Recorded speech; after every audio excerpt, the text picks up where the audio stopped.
दोस्तों, कृष्ण का पूरा जीवन ही एक चलती फिरती पाठशाला है। सुदामा को ही लीजिए।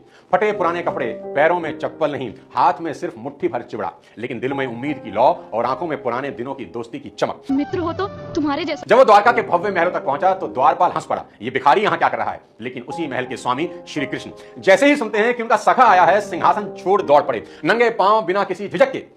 राजा ने रंग को नहीं, दोस्त को देखा, उस दोस्त को जिसने कभी बरसों पहले उनके साथ सूखी रोटी बांटी थी। शर्म, गरीबी और आत्मग्लानि में डूबा सुदामा का सिर झुक गया, लेकिन कृष्ण ने उसे अपने आसन पर बिठाया, खुद झुककर उसके पांव धोए। आंसू आंखों से नहीं, आत्मा से बह रहे थे। सुदामा अपने साथ सत्तू लाया था। सोचने लगा, जो संपूर्ण सृष्टि का स्वामी है, उसे ये तुच्छ सत्तू कैसे दूं। और भगवान तो भगवान है, अंतर्यामी है, सब समझ गए कि सुदामा कुछ छुपा रहा है। उसके हाथ से सत्तू छीनकर बड़े भाव से खाने लगे, और कहते हैं कि पहली मुट्ठी खाते ही भगवान कृष्ण ने स्वर्ग को सुदामा के नाम कर दिया।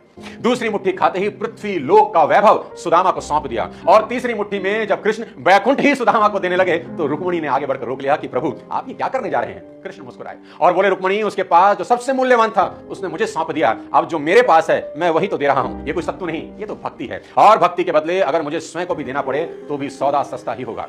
कृष्ण ने दुनिया को सिखाया कि सच्ची मित्रता वो नहीं जो समय देखकर की जाए, मित्रता तो वो है कि समय बदल जाए फिर भी दिल ना बदले। राधा से प्रेम किया, लेकिन कभी विवाह नहीं, क्योंकि कृष्ण का प्रेम देह की सीमाओं से परे था, आत्मा की अनंत गहराइयों तक पहुंचा था। वो प्रेम जो शब्दों से नहीं, मौन से समझा जाता है, जो आंखों से नहीं, आत्मा में बसता है। राधा कृष्ण की प्रेमिका नहीं थी, वो तो उनके अस्तित्व का वो हिस्सा थी जिसे खुद कृष्ण भी अलग नहीं कर सकते थे। राधा और कृष्ण का प्रेम सिर्फ सांसारिक आकर्षण नहीं था, बल्कि अध्यात्म का सबसे उच्चतम रूप था, जहां शरीर की सीमाएं खत्म हो जाती हैं और आत्माएं एकाकार हो जाती हैं। जब कृष्ण गोकुल से जाने लगे, राधा ने उन्हें रोका नहीं, और कृष्ण ने पलटकर देखा तक नहीं। दोनों ही जानते थे कि यह अंतिम मुलाकात है। उस एक विदाई की बेला में पूरी सृष्टि का सबसे पवित्र प्रेम छिपा था। और देखो, आज राधा का नाम कृष्ण से पहले ही लिया जाता है, राधे कृष्ण, क्योंकि वो प्रेम का प्रतीक है, एक ऐसी शक्ति जो ईश्वर को भी अधीन कर देती है। और जब हम राधा कृष्ण को याद करते हैं तो हमें यह समझ में आता है कि प्रेम वही है जो मांगता नहीं, बस बहता है और सिर्फ देता है।